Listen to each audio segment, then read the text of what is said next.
What's up les jeunes? Aujourd'hui on est le 5 août 2019.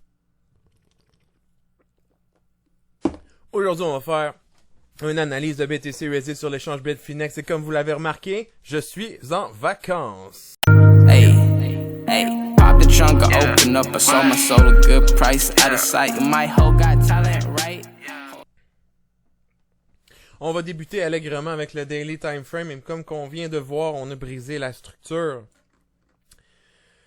On a brisé la structure bearish. On est rendu en position bullish depuis qu'on a détruit ce niveau-là à la hausse, c'est-à-dire aujourd'hui même.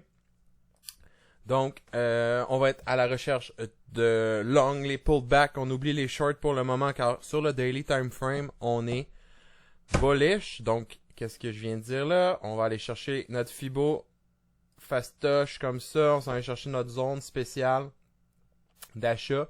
On voit ici qu'on a une confluence du point 61.8 avec la trendline qui vient de très loin, qui a été très utile depuis très longtemps. Donc, on pourrait garder ça ici comme notre zone de long le pullback.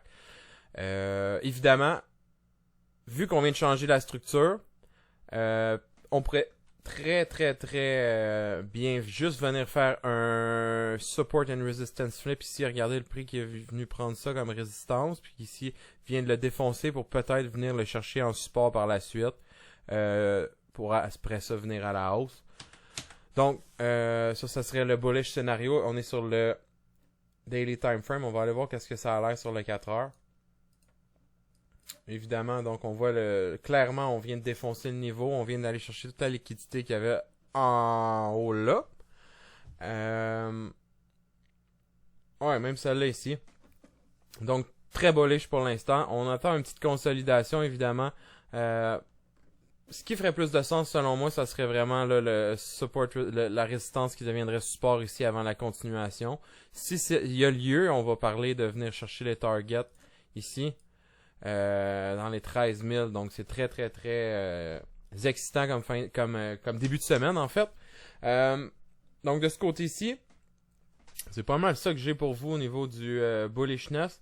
Là on va retourner sur le daily pour un scénario plus bearish, parce qu'il faut tout le temps être prêt dans les deux scénarios. Évidemment, là on voit une série de lower high sur le daily time frame. Ça veut dire qu'on est en... Oui, vous avez bien dit ça, on est en bear. On est en bear market, on n'est pas en bull market pour l'instant. Présentement, là, on vient de faire un higher high, mais il va falloir confirmer avec un higher low. Ici, il y a beaucoup de liquidité, fait que le marché, d'après moi, va vouloir revenir chercher ça un jour, peut-être pas dans les prochains jours. Bref, fait que si on regarde, mettons, le bearish scénario, si on part du top jusqu'au bas, c'est la continuation, évidemment. On pourrait venir chercher ça ici. Comme zone 886, d'habitude c'est bon. Conservateur, on va garder 886, 786 puis 705. Si on va aller un peu plus lousse, on va aller sur 618. On voit ici que le 618, si tu as joué à peu près là, tu aurais pu avoir un petit short scalp. Invalidation au-dessus du 886 toujours. Donc, généralement, les institutions vont amener le prix jusqu'à là, ce qui vont faire terrifier les retail traders, les monsieur, madame, tout le monde. À ce point-là, tout le monde est bullish. Le sentiment du market change. Les gens sur Twitter sont full bullish. On s'en va to the moon et compagnie. C'est à ce niveau-là que généralement, on voit une baisse fulgurante qui va empêcher les gens de sortir de leur position convenablement ou d'ouvrir des shorts.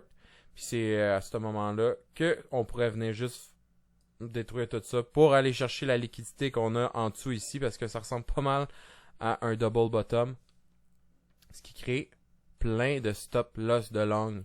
Fait qu'on va aller chercher ça possiblement. Donc voilà les deux scénarios que j'ai pour vous en douceur en ce lundi 5 août 2019. Je suis en vacances, fait que j'ai pris ça relax, je me suis déconnecté un peu de la charts. Fait que quand je reviens, j'attendais de voir vraiment que le marché allait décider d'aller une place ou d'un autre, parce qu'on brettait pas mal dans ce niveau-là. Un double bottom ici, rendu là. On savait pas trop de quel bord ça s'en allait. Là, c'est clair. On a fait une direction. On est venu briser la market structure au niveau bullish. Fait que moi, personnellement, je vais attendre le petit pullback pour venir essayer de long BTC. Évidemment, là, je parle pas des altcoins parce que c'est autre chose. La dominance de BTC est à la hausse de ces derniers temps. Donc, pas mal, on va oublier les altcoins pour l'instant. Mais du long terme, évidemment, si vous voulez un back de long terme, il y a plein de bons projets qui risquent de perdurer au courant des années. Mais il y a aussi beaucoup de shitcoins qui vont crever à n'importe quel moment. Donc, checkez ça. Bullish, bearish scénario. C'est toujours d'être prêt. On n'a pas de boule de cristal. Mais qu'est-ce qu'on peut faire, c'est se préparer puis regarder qu'est-ce qu'on peut faire dans chacun des scénarios que je viens de vous énumérer. Donc, lâchez-moi un like, un subscribe. Venez me voir dans le Discord, on jase. Benito, il est là, qui nous sort des bons calls depuis... Ça fait 2-3 bons calls qu'il me sort. Fait que shout out to Benito qui fait de la belle job. Fait que là-dessus, je vais vous souhaiter une excellente soirée, des belles vacances, du beau soleil, de l'eau.